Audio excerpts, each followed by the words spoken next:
ជាដំបូងខ្ញុំបាទសូមគោរពជំរាបសួរលោកគ្រូខ្ញុំបាទឈ្មោះវ៉ាន់កង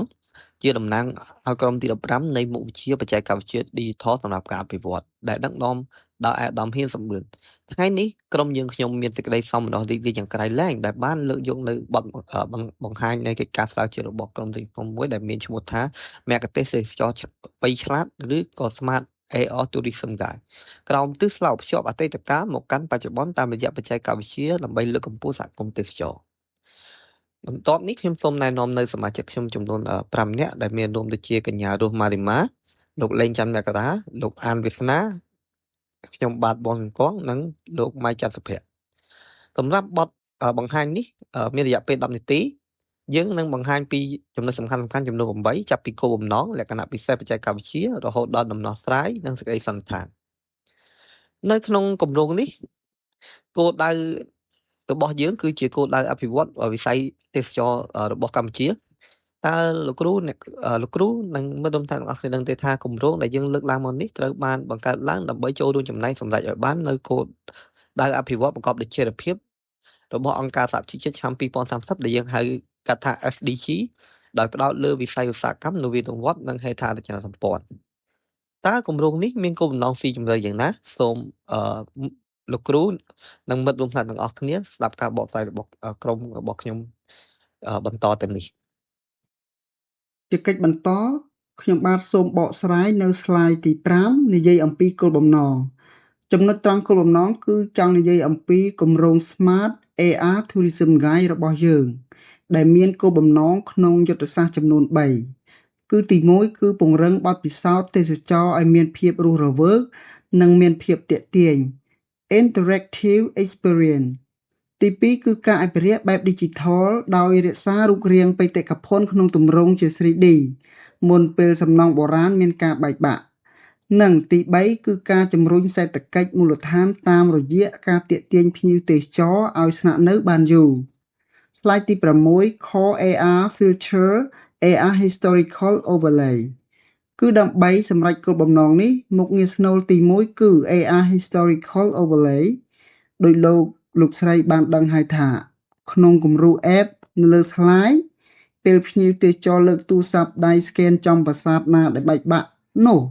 ប្រព័ន្ធ AR នឹងបង្ហាញរូបរាងប្រាសាទបុរាណនោះឲ្យលេចចេញមកជាទម្រង់ 3D ពេញលេញ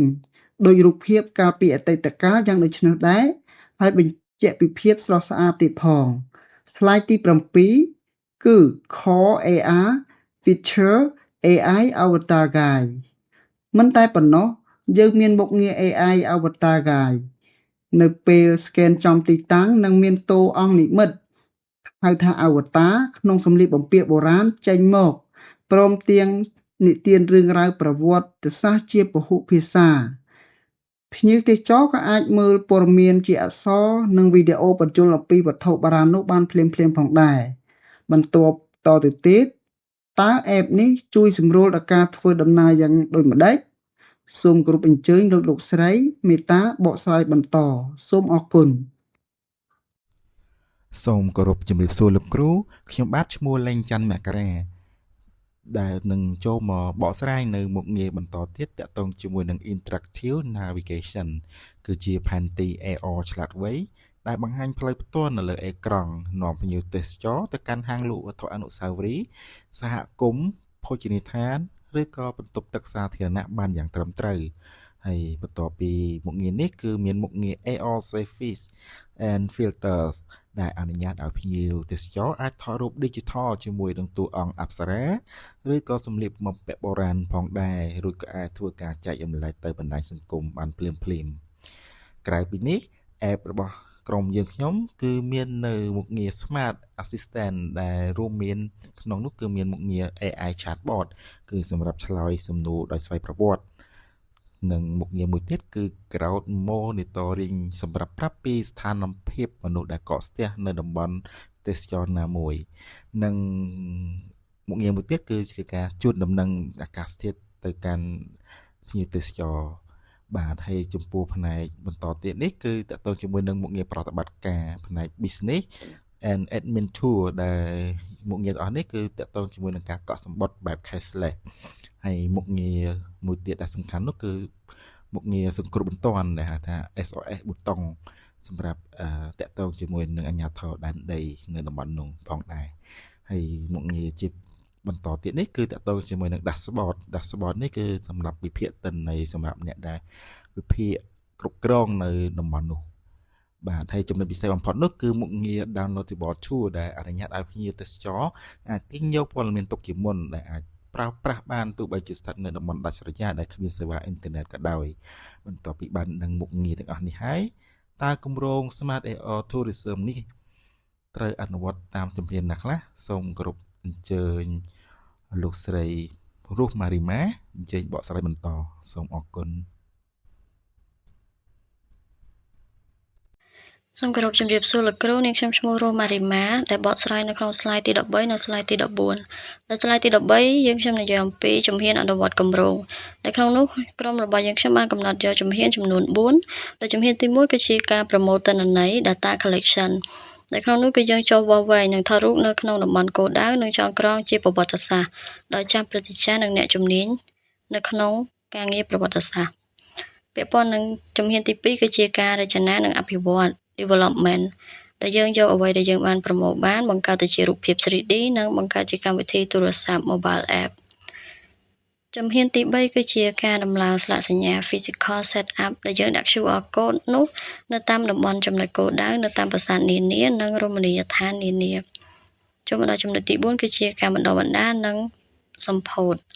launch ដែលយើងបណ្ដុះបណ្ដាលមន្ត្រីទេសចរនិងសហគមន៍ឲ្យចេះប្រើប្រាស់និងផ្សព្វផ្សាយចំពោះ slide ទី14គឺយើងនិយាយអំពីដៃគូកិច្ចសហប្រតិបត្តិការដោយគម្រោងនេះយើងមិនអាចធ្វើតែម្នាក់ឯងបានទេគឺយើងចាំបាច់ត្រូវតែមានដៃគូសហប្រតិបត្តិការដែលយើងកំណត់យកដៃគូយុទ្ធសាស្ត្រសំខាន់ៗចំនួន4ដែលរួមមានរដ្ឋបាលក្រុងស្រុកជាអ្នកគាំទ្រទីតាំងមន្ទីរទេសចរនិងវប្បធម៌គាំទ្រផ្នែកទិន្នន័យបេតិកភណ្ឌក្រុមហ៊ុនបច្ចេកវិទ្យាឯកជនជួយអភិវឌ្ឍប្រព័ន្ធនិងសហគមន៍មូលដ្ឋានដោយផ្ទាល់ដែលជាអ្នកទទួលផលប្រយោជន៍សេដ្ឋកិច្ចដើម្បីជួយនៅក្នុងការផ្សព្វផ្សាយ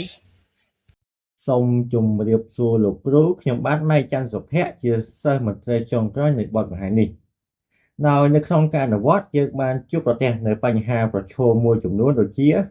កម្រិតអ៊ីនធឺណិតខ្សោយនៅតាមតំបន់ដាច់ស្រយាលសុវត្ថិភាពទូរស័ព្ទដៃរបស់ភ្ញៀវមានកម្រិតនិងការយល់ដឹងផ្នែកបច្ចេកវិទ្យារបស់ប្រជាសហគមន៍ប៉ុន្តែក្រុមយើងបានត្រៀមរួចរាល់នៅដំណោះស្រាយដូចជាស្រេចទី1គឺយើងធានាថា app នេះអាចដំណើរការ offline mode ពេញលេញសម្រាប់មុខងារ Snow ទី2យើងនឹងដាក់ពង្រាយមគ្គុទ្ទេសក៍បច្ចេកវិទ្យាយុវជនទៅតាមទីតាំងផ្ទាល់ដើម្បីជួយណែនាំភ្ញៀវទេសចរក្នុងការប្រើប្រាស់ក្នុងដំណាក់កាលដំបូង